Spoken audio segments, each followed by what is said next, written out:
But do you think that there is a realistic way that, for example, Joseph Biden administration says, okay, Taiwan is China?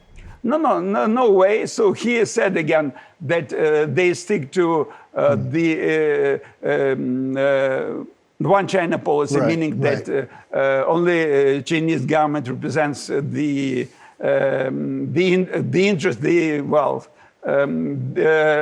represents Chinese states, so to say. Right. But at the same time, we are also only dealing with the respite intention, because the contradiction, either strategic, geopolitical, or economic, between two superpowers is here to stay. That would define their relationship. But strangely, eerily enough, the meeting between Biden and Xi Jinping reminded me a bit the meetings between American or Western and Soviet leaders.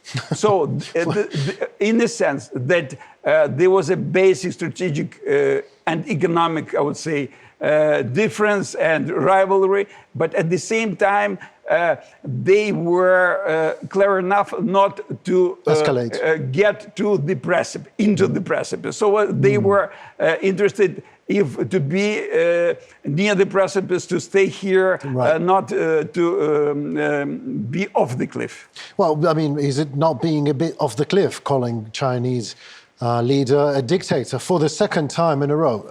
There was a rather stern direction from the spokesperson in China. But at the same time, it shows again that there is a basic difference. It's not going to fade away. It would remain. Of course. We will see the rise in tension, then it will subside, but that would be more or less for the foreseeable future like that.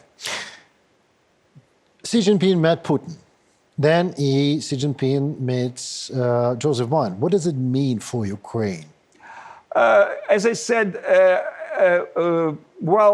it doesn't mean much, because the meetings neither with Biden nor with Putin does not change the attitude of China towards the war. Its desire, its necessity to support Russia at this stage. Right. But speaking maybe more really about Biden.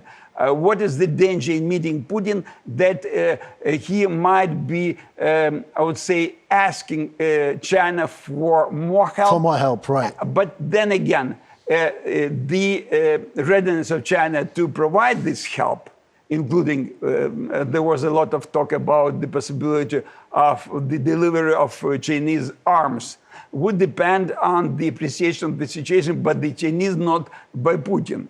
So far, it's not happening, but China is definitely playing a major role, maybe a decisive role, in keeping Russian economy afloat, firstly. And secondly, from time to time, we know about the delivery of spare parts, electronics to Russia, and it plays a very important part in the military production in Russia. So Ukraine is more like an observer of the situation.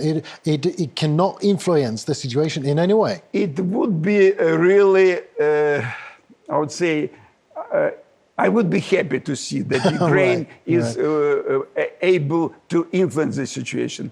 But unfortunately, the weight of China is such that there is very little chance to flex, to influence, even in a small way, the position of China.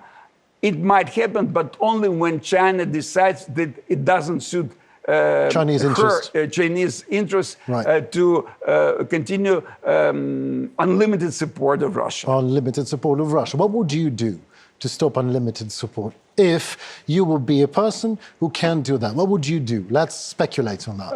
Actually, I don't think that even if I have those supernatural powers, I would be able to so it takes supernatural power to do that, because China it's really in Chinese interest to support Russia at this stage, and I wouldn't even try to open the eyes of the Chinese leaders to the situation. I presume they have very good assessment, appreciation of the situation, and they act as they feel fit for the country which is dictatorship and which pursues its own national narrow interests. So you say dictatorship. That means national interests coincide with interests of dictators. Yes, yes. So meaning maybe it's, I would say even it would be more just to say not the national interest, because I do believe that China might fare much better as a democratic state, but as soon as the interest of this communist dictatorship, that's exactly That the is case. exactly the case. Yeah.